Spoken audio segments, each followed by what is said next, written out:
చెప్పారు, ఈ ఉత్తరాంధ్రలో బుద్ధిజం పరిడవిల్లింది. ఈ ఉత్తరాంధ్రలో బుద్ధిజం పరిడవిల్లింది. ఎక్కడ చూసినా సరే బుద్ధిస్ట్ సైట్సే ఉంటాయి. మీరు శ్రీకాకుళం వెళ్ళి చూడండి, శాలహుడం ఉంటుంది, దంతావత్తుని కోట ఉంటుంది, రకరకాలైనటువంటి బుద్ధిస్ట్ ప్లేసెస్ ఉన్నాయి. అంటే ఇక్కడ బుద్ధుని యొక్క చైతన్యంతోనే ఈ ప్రాంతం ఉంది. మీరందరూ శాంతి కాముకులు, మీకు ఈర్ష్య అసూయ ద్వేషాలు లేవు. అందుకే వలస నాయకులు మీరు భరిస్తున్నారు. ఇక్కడ ఉన్న వలస నాయకుల్ని మీరు ఎంపీ చేస్తున్నారు. ఇక్కడ ఉన్నటువంటి మంత్రి రాజశేఖర్ కావాలి, లేకపోతే ఆదినారాయణ గారు కావాలి, ఇక్కడ నాయకులు ఇక్కడ ఎమ్మెల్యేలు కావాలి. ఎక్కడో కడపలో వచ్చినటువంటి వెలమ ద్వారా మీ అనకాపల్లి పెట్టేస్తాడండి. నాకు అర్థం కాదు. రాత్రి చూస్తే మీరు ఎట్లా కల్పిస్తారు చెప్పండి? ఉత్తరాంధ్ర ఇంత మంచి వాళ్ళు అయితే ఎలా? మీరు ఇది చాలా అన్యాయమైన విషయం. దీన్ని మీరు అర్థం చేసుకోవాలి.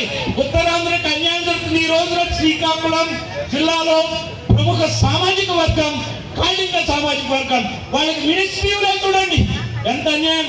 ఒకే ఇంట్లో 2 పదవులు ఇచ్చారు. అచ్చెన్నాయుడికి ఇచ్చారు, రామ్మోహన్ నాయుడికి ఇచ్చారు, కానీ కళింగ సామాజిక వర్గాన్ని గుర్తింపేలేదు.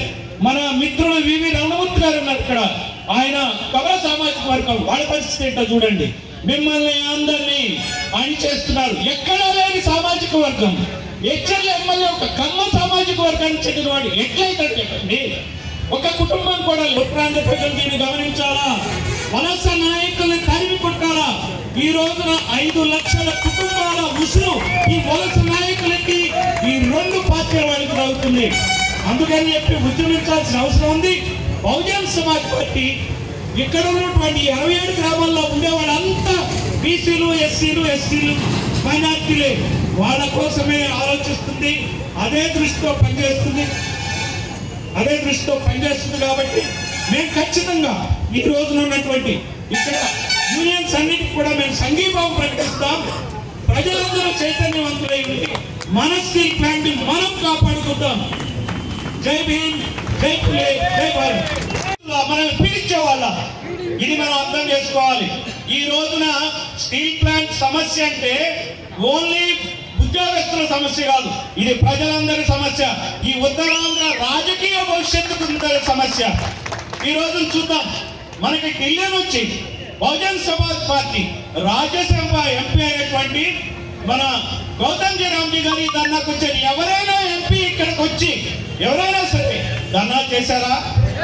మీరు నిన్నగాక మొన్న గెలిపించుకున్నారు శ్రీ భరత్, చాలా కుర్రోడు, బాగా ఆయన మావ అయితే ఇంకా కుర్రోడు. ఆయన మావ చెప్పండి, అన్స్టాపబుల్ బాలకృష్ణ. మరి ఆయన ముద్దుపుల్లో 3 సార్లు గెలిచాడు.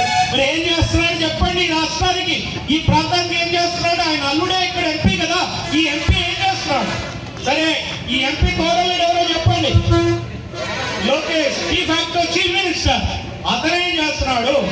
ఆయన లోకేష్ తండ్రి చంద్రబాబు నాయుడు 4 సార్లు ముఖ్యమంత్రి అయ్యి ఏం చేస్తున్నాడు? ఈ స్టీల్ ప్లాంట్ ప్రైవేటీకరణ కాకుండా ఇక్కడ హుద్దుహుద్దు వస్తే బస్సులో కూర్చుని ఈ కార్యక్రమాలని డిజాస్టర్ మేనేజ్మెంట్ చేయడానికి ఉన్నటువంటి శ్రద్ధ ఈ రోజున విశాఖ స్టీల్ ప్లాంట్ ప్రైవేటైజ్ అవుతుంటే ఎందుకు చంద్రబాబు శ్రద్ధ తీసుకోడు? నాకు చెప్పండి.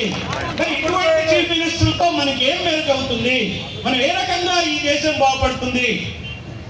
ఈ రకంగా చూస్తే అదే కుటుంబం నుంచి వచ్చినటువంటి ఎంపీ ఇక్కడ 2 సార్లు ఎంపీగా గెలిచి మళ్ళీ కేంద్ర మంత్రి, బీజేపీ ప్రెసిడెంట్ అయిన ఇంకొక ఉన్న రామేశ్వరం చెప్పండి, పురంధేశ్వరి, మరి ఆమె ఏం చేస్తున్నారు చెప్పండి? ఈ ఎంపీలు ఇప్పుడు ఆమె ఇక్కడ గెలిచింది, మళ్ళీ రాజమండ్రిలో ఎంపీ గెలిచింది.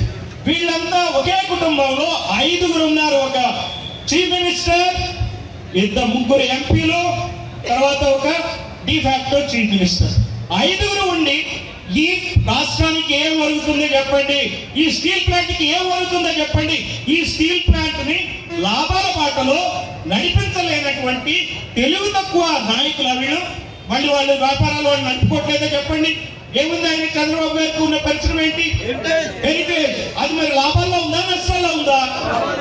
మరి ఇదెందుకు రాదు? ఇవెందుకు నడుపుకోరు? కేంద్ర ప్రభుత్వంతో మాట్లాడి ఒక సరైన అధికారిని వేసి రోజు ఇది పర్యవేక్షణ చేయొచ్చు కదా.